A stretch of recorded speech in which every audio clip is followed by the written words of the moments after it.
Hello and good evening, everyone. I begin once again by thanking Overman Foundation for giving me the opportunity of delivering on Sri Aurobindo's The Future Poetry. We have been discussing the five sons of poetry in the context of the poetry of the future, and we have seen how Sri Aurobindo has explained the meaning and value of these. In our last talk, we had taken up the issue of the spirit in relation to poetry and seen how Sri Aurobindo suggests that future poetry may be a product of the power of the spirit, voicing yet unknown and unsaid things. So, to continue talking of the spirit and its shaping influence, um, we must note that if there is a change in the spirit of poetry, it must be accompanied by a change in its form. And this change will be no less than a transmutation. There will be a profound alteration, whatever route of departure poetry takes. Whether the change will be more inward, more outward, whether the form will be lesser or greater, it will be such that even the outer character, as also the soul of the substance and the movement, shall reflect the departure from the old ways. Sri Aurobindo says there need not be a total revolutionary departure or a complete breaking up of old forms to create intuitive and revelatory poetry. There may be modifications of the old, and instead of creating altogether new models, old instruments may be used for the expression of new substance, new potentialities.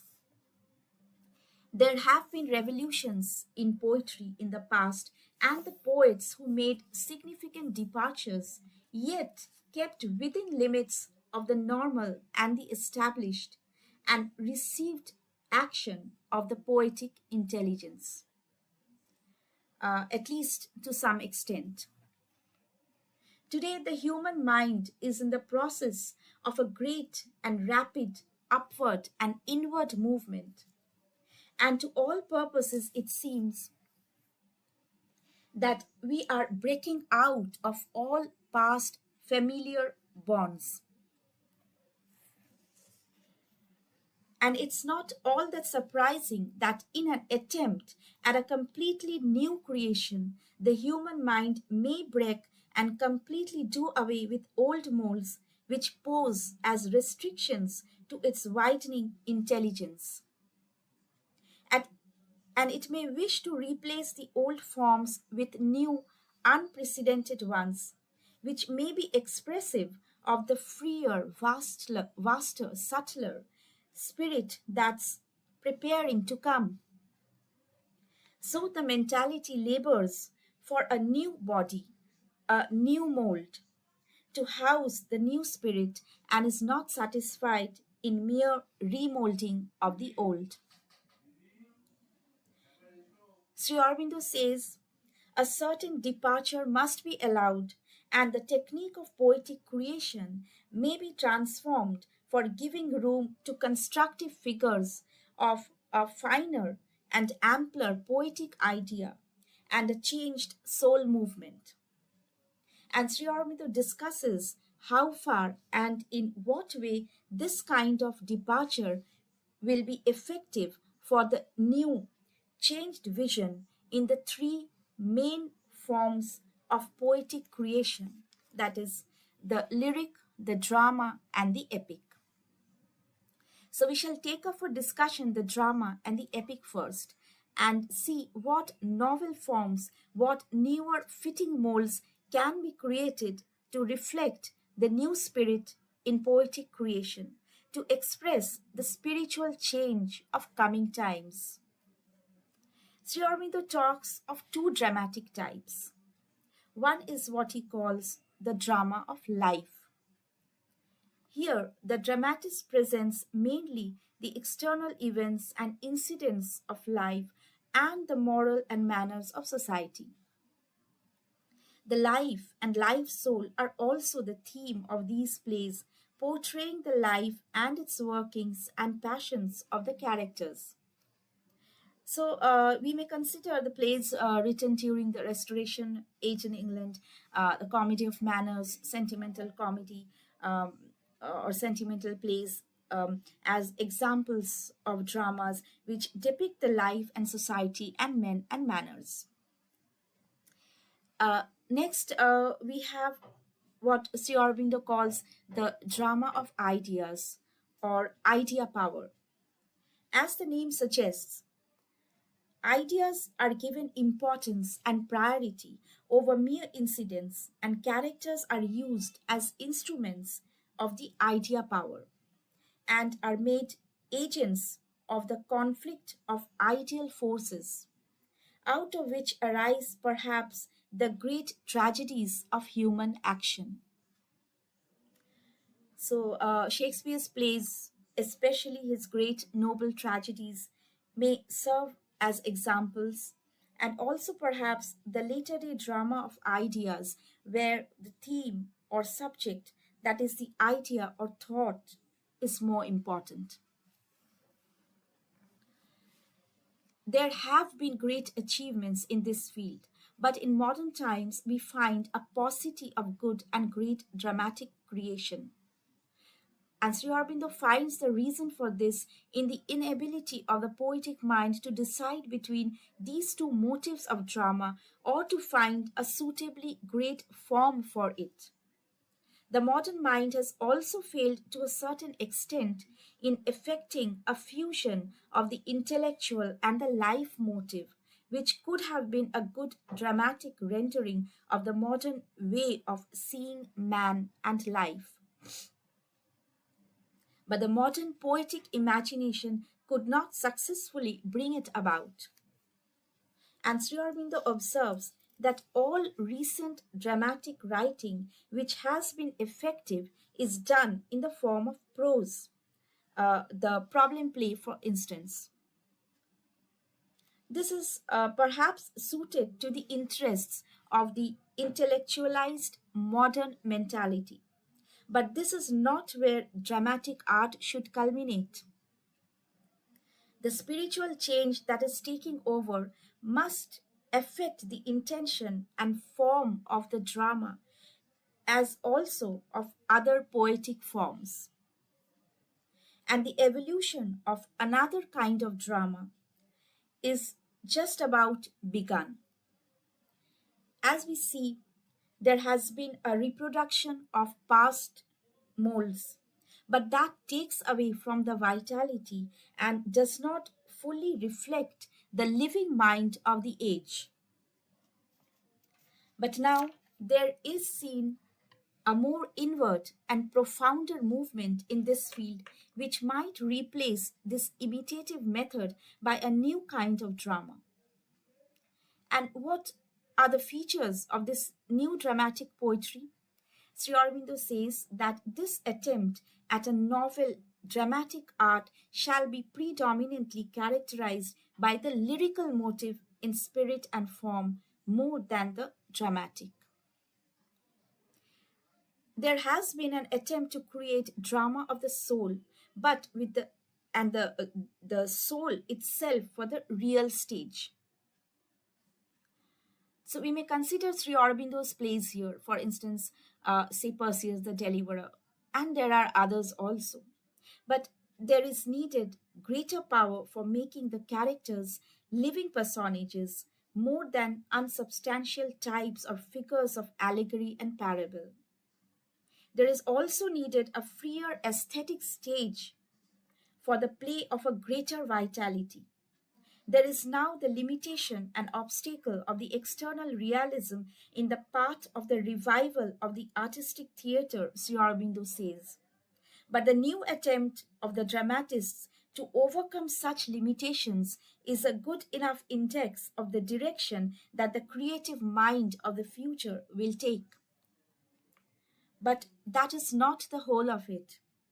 The soul of man, as Sri Aurobindo says, is a many motived representative of the world spirit. and it constantly seeks its meanings amidst the laws and forces of the universe. And the vision of the new dramatic poetry will be the realization of the spiritual relation of the soul with others, reflecting the growing intuitive mind. So, a good drama must needs be a movement of life and action because it is through the speech of the characters who are living beings and their interaction that it is going to be presented. And the real interest will lie in an internal movement and not in mere outside events and action of the soul. Speech and dialogue, these are important ingredients of a drama, and Sri Aurobindo says dramatic speech becomes poetically interesting only when it can express the human self.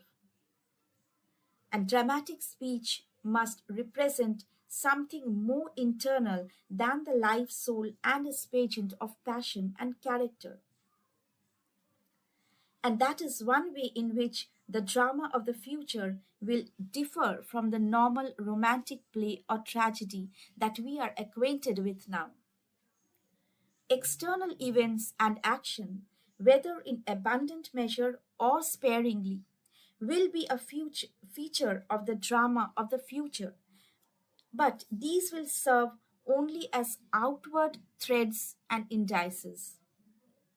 And that which will actually be important, which will occupy the mind, will be the turns of the soul action. The characters, likewise, whether studied in detail like recent times or simply outlined like in the ancients, won't be mere men and women, but accepted only as an inner life notation of the spirit.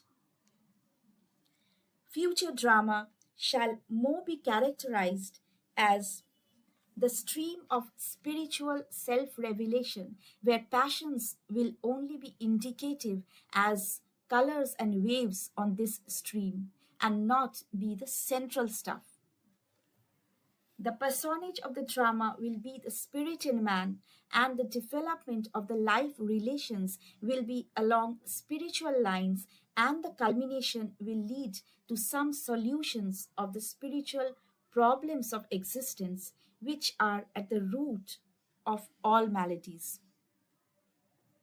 And unlike the classical tragedies, where one significant idea worked out the life issues, the future drama will cater to a larger human mind, and the idea will be instructed in the secret of existence and of the conscient turns of the soul's existence. It will represent this world and other worlds.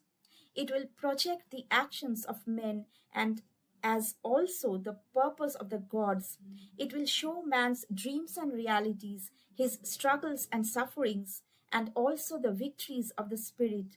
It will represent also the fixities and mutabilities of nature.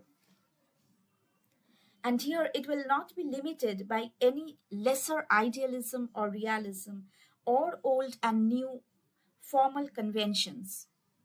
Instead, the drama of the future may transmute existing molds or invent new ones according to the truth of its visions, on which will also depend the evolution of the dramatic process and its lyrical or epic motive.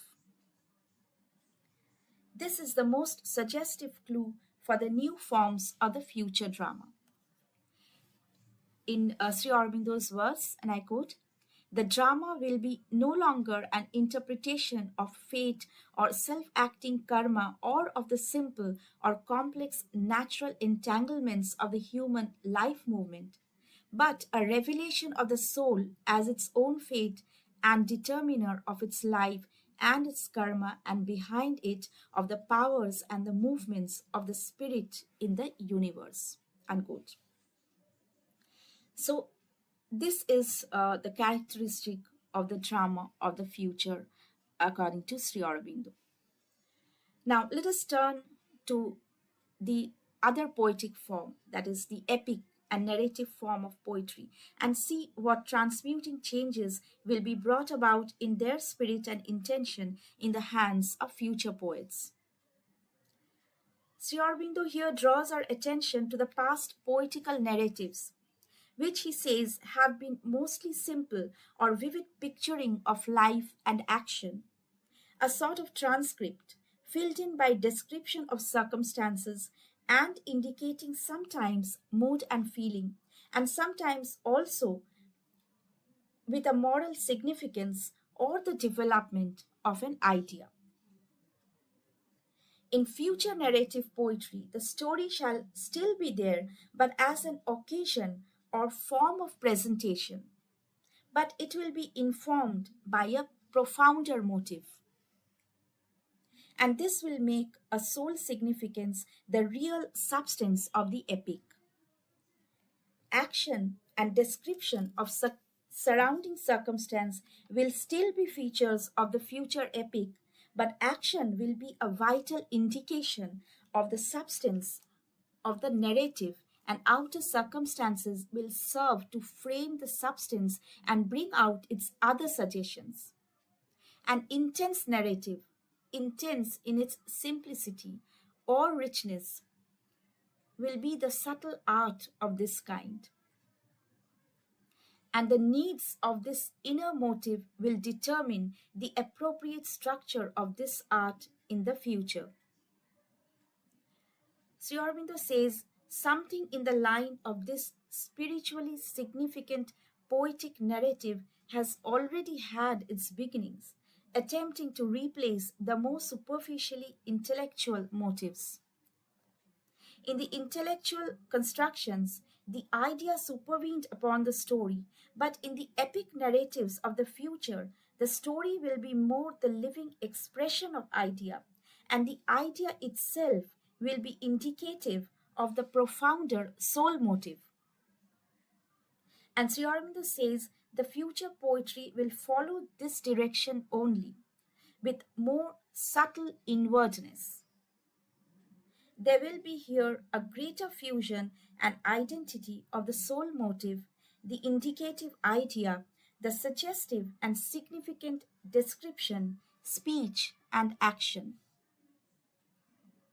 And the governing vision will be same as in the lyric and the drama. But as the form of the narrative is different from these, being more diffused and outwardly processive, the method of development of the epic narrative will be different from that of the drama and the lyric. An epic is a narrative done on a large, high scale, displaying greatness, highest amplitude of spirit and speech and movement. So it may be understood as a thing of the past, of a bygone age. In fact, it is said that the epic properly belongs to the primitive ages, as a story of large and simple action appealed to the fresh and youthful mind of humanity. That may be partly true when we consider the ancient epics of world literature, but the literary epics which followed later were an artificial prolongation by an intellectual age. So, do we accept it as a fact that genuine epic poetry can no longer be written? Sri Aurobindo says, to draw such a conclusion is to fall into a great error. Because we cannot mistake the form and circumstance for the central reality. Because the epic is more than a presentation of external life and action. It is a great poetic story of man, of the world, of gods. So the epic may include as its theme and subject matter the heroic wars, the destruction of Troy, the creation of Rome, as also the battle of good and evil forces and the soul's journey through the three worlds. But an intuitive poet may create an epic of the soul, and this kind of poetry, most inwardly seen, will be the poet's greatest possible subject. And this is what we may expect from some profound, mighty voice of the future. So, if we think that the days of the epic are over, just take a moment to reflect on the epic narratives of modern times, and for that most inward spiritual epic of soul, we have as an example the noble creation of Sri Aurobindo himself, his epic Savitri, where we do hear the profound and mighty voice of Sri Aurobindo, the future poet, shall we say. And of the epic creator of the future, Sri Aurobindo says, and I quote, "His indeed may be the song of greatest flight that will reveal from the highest pinnacle and with the largest field of vision the destiny of the human spirit and the presence and ways and purpose of the divinity in man and the universe." Unquote. So let us hear listen to some lines from Sri Aurobindo's The Future epic, Savitri, a legend and a symbol. And I quote some lines from this. "The world of unreality ceased to be. There was no more a universe built by mind, convicted as a structure or a sign. A spirit, a being, saw created things and cast itself into unnumbered forms, and was what it saw and made. All now became an evidence of one stupendous truth, a truth in which negation had no place, a being and a living consciousness, a stark and absolute reality." So these lines of poetry have come from the yogi poet who has realized his identity with the cosmic consciousness. That is why we say that poetry, that is progressive poetry, indicates the growth and evolution of the consciousness of man. So now let us turn to the lyric. And Sri Aurobindo has discussed in detail the form of the future lyrical poetry. And so let's see what he has to say about the lyrical spirit.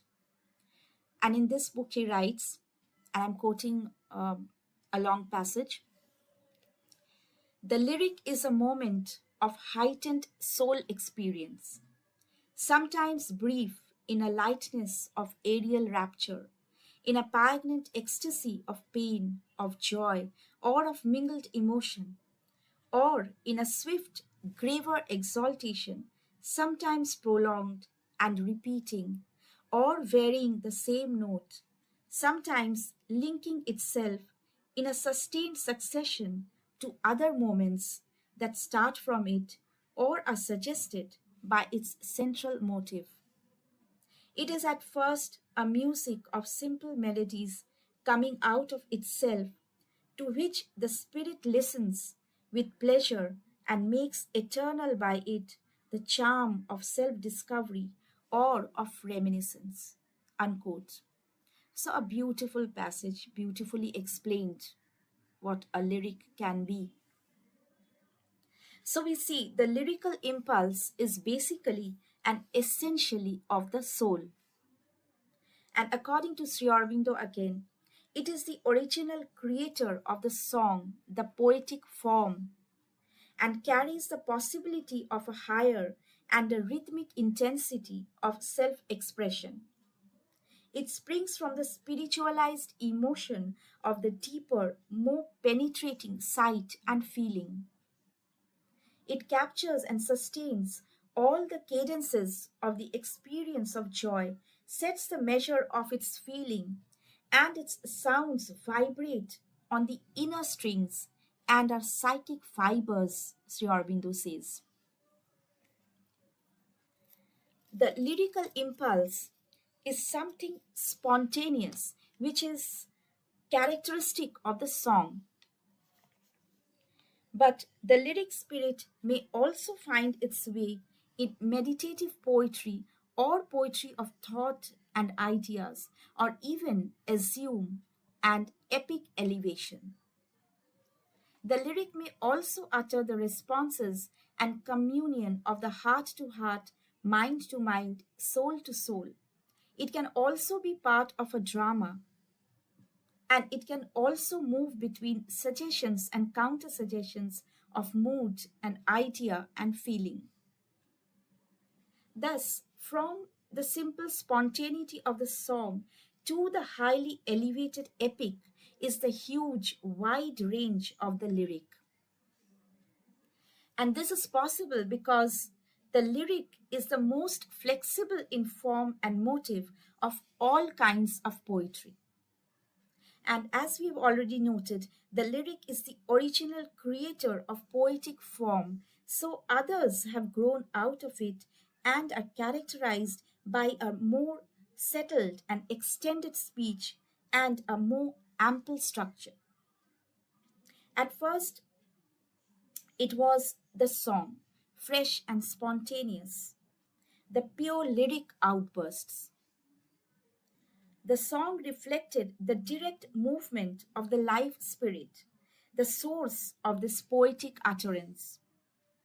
The poet was content to sing, and the song was confined to simple emotion or reflected the deeper probings of a natural self aesthesis.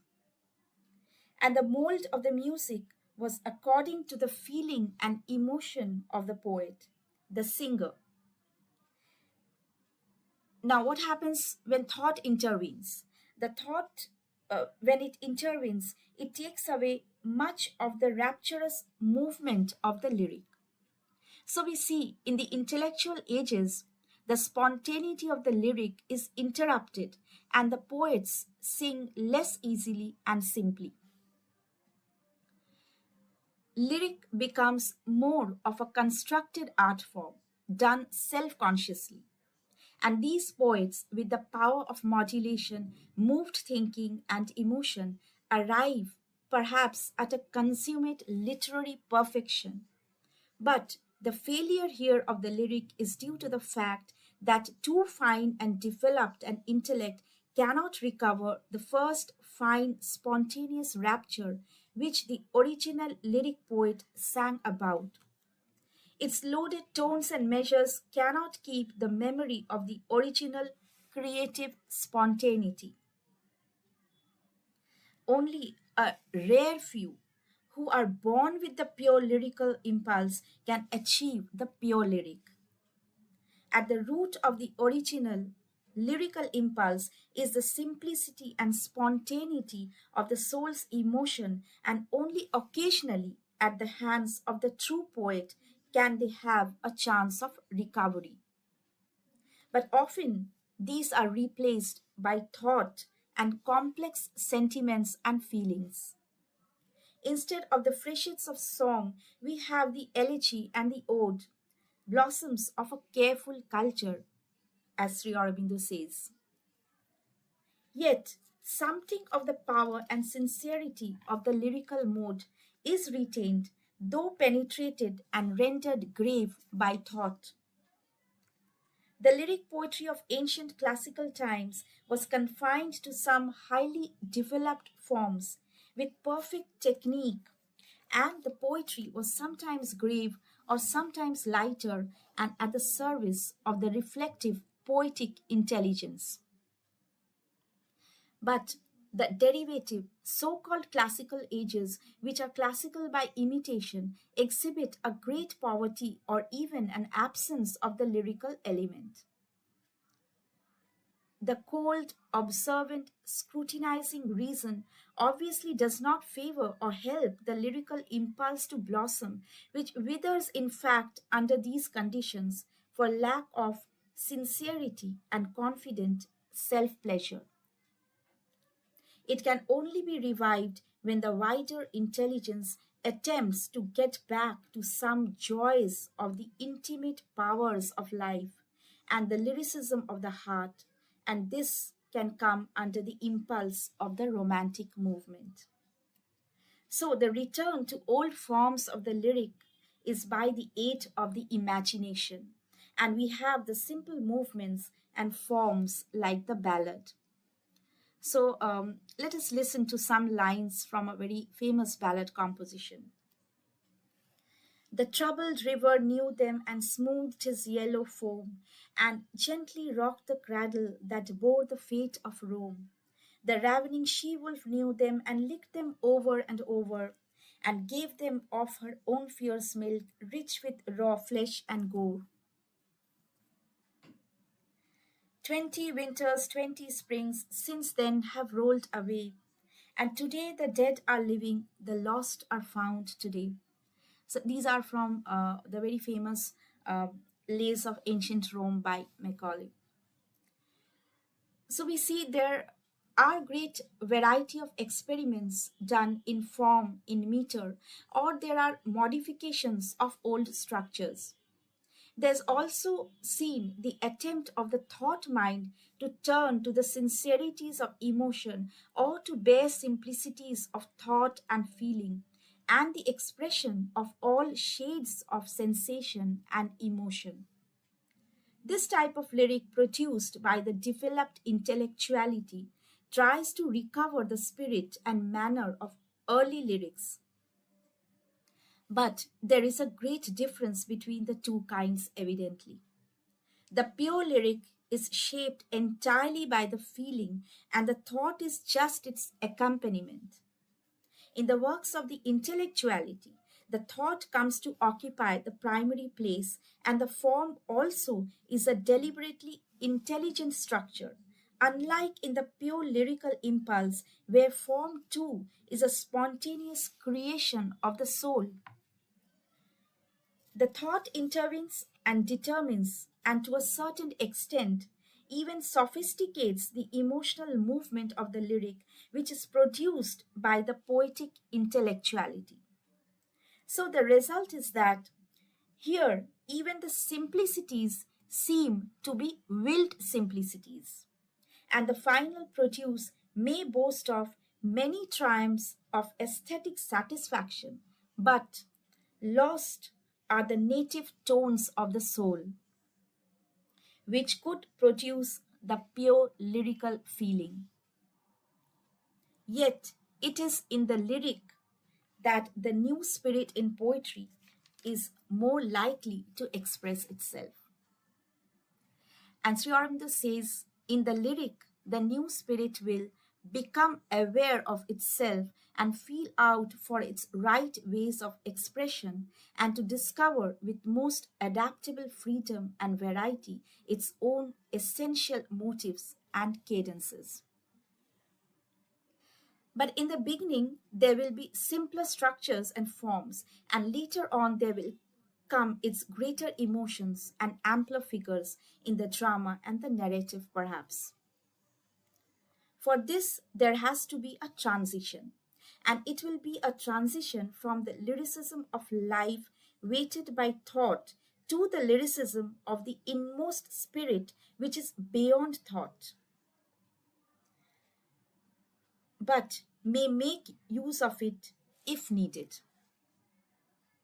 For the direct self expression of the spirit that the lyric must be, there has to be an emergence of a new kind of lyrical simplicity.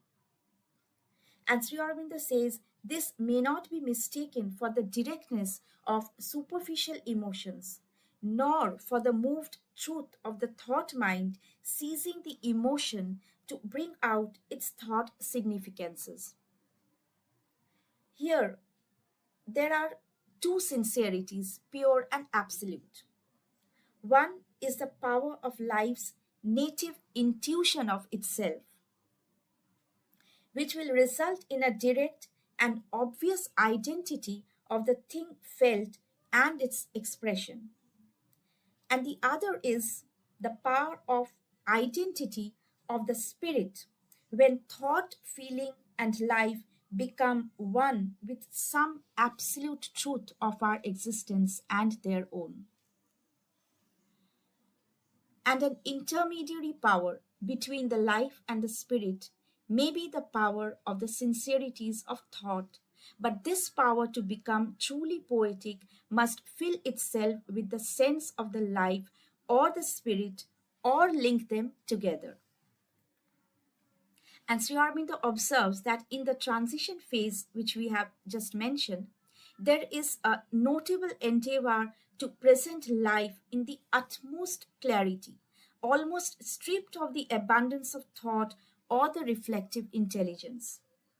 The whole idea behind this is probably that in this way, the bare truth and feeling may be arrived at, and this way we may get at the pure vital intuition and create an identity with its sense merely by the revealing fidelity of the expression. To this is added the further notion that the rhythmic movement of the lyric may follow the fluctuations of life with adaptation of verbal music. And this idea stands at the back and supports the use of free verse or the irregular and often broken hearted verse, as Sri Aurobindo puts it. And the justification of it all is that through this kind of verse, more subtler communion is possible than when one works with the rigidity of fixed meters. But Sri Aurobindo says this kind of verse cannot be the measure of a true lyrical form. It fails to grasp the basic truth that the lyrical spirit is sustained by the discovery and consistent following of some central cadence which reveals the very spirit of the feeling. The true lyric is hardly sustained on its outward movements, whatever be its intention. The outward movements and changes may at best come in as a modulation of its essential music, which is constant. A very skillful free verse measure may still satisfy this double need, but it is not easily done. Besides, the inmost truth that our mind is striving to see is not the truth of the vital intuition. It's a greater, more infinite truth the mind of man strives for. We seek not merely an identity of the spiritual emotion and the limited intention of life, but a oneness with something superconscient, immanent, and something comprehensive, of which that is a blind index. Only then can we have a greater utterance. And this identity, whether we get it by spiritual experience or poetic insight, and its self revelation is the sound basis for the poetry of the future. So, the essential discovery is of the fact that it is not the form which molds and reveals the spirit, but it is the spirit which creates out of itself the form and also the word. And it is not enough to discover this, but the poet of the future creation must live in its truth and create out of it, and must put the devising intellect as much out of the way as possible. Thus, only the movement of the future poetry will be spontaneous and its form as structurally perfect as the magical formations of inconscient nature, Sri Aurobindo says. And why is the creation of nature so perfect? Because she creates directly out of life without being intellectually self conscious.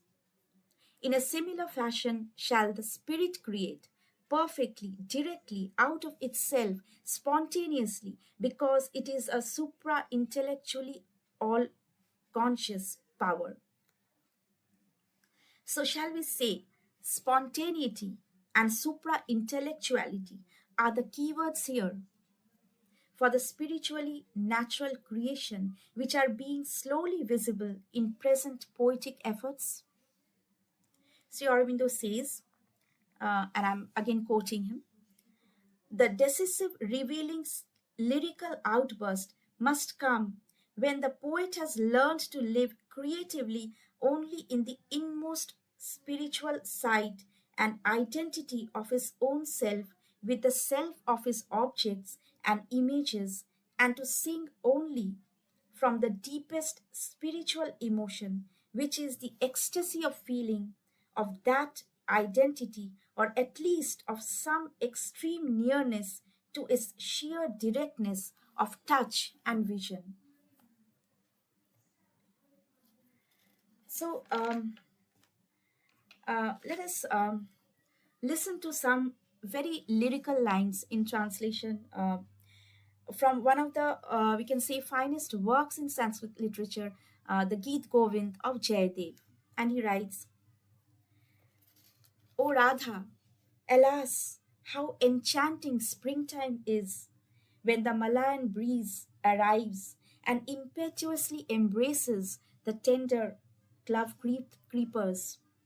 The kunjas resound with the sweet kuhu sound of the cuckoos and the humming of bees as they bumble to and fro. Sham is bleedly enjoying with some fortunate damsels, dancing in a festival of love. O friend, thus springtime brings endless agony to the forlorn and lonely hearted. And the original goes something like this. Lalita lavanga lata parishilan komala malaya samire madhukara nikara karambita kokila kujita kunja kutire viharati harireha sarasa vasanti nrityate yuvate janena samang sakhi virahi janasya durante. The entire work, it's so beautiful. uh, one may go on reading it because it gives the soul delight, and that is the function of the lyric. So uh, there is an anand, Sri Aurobindo says, a spiritual delight higher than the normal emotion, which brings unprecedented freedom of formation and utterance. In fact, true and genuine poetry, which springs from the soul, will not pose any restrictions on the poet on any intellectual principle of art. Its only criterion is the truth of the spirit's absolute moments. The spirit will move the poet to discover infinite possibilities according to its innate motives. There may be new spiritual measures in future or intonations in time old lyrical rhythms. The future poet may also find a new principle altogether of structure and rhythm, or developed established ones according to his soul's needs. This way, the past treasures of sound may be preserved even with the new innovations, and that will be more effective than complete deleting or breaking up of old forms and building anew out of that chaos. The poetry of the future will be the interpreter of the cosmic imagination and will include all the range and profound complexities of that. And it must suit its lyrical tones, whether simple or combined, to that. The intuitive, intimate future poetry will be of the poignantly moved utterance. That will be one aspect. And it will also reach those bare simplicities of essential sight where thought sublimates into translucidity of light and vision, feeling passes beyond itself into sheer spiritual ecstasy, in the words of Sri Aurobindo. And the word here rarefies into a pure voice out of the silence. It is a sight that will determine the form of the lyric in future and will find the identities of an inevitable rhythm. And Sri Aurobindo says in a very determined tone that against the purity of this spiritual principle, no other or lesser standard can prevail. So while we wait for this rich poetry of the future, we may yet listen to Sri Aurobindo, who is a future poet by all means and puts to material practice his theory or philosophy of the future poetry. So let us chant this hymn with Sri Aurobindo's Savitri. Thy embrace which rends the living knot of pain, thy joy, O Lord, in which all creatures breathe, thy magic flowing waters of deep love, thy swift sweetness give to me for earth and men. These have the rhythm of the Vedic songs and touch the soul as themselves they arise out of the soul of the yogi poet, a prayer for the future, a prayer for all mankind. So thank you so much.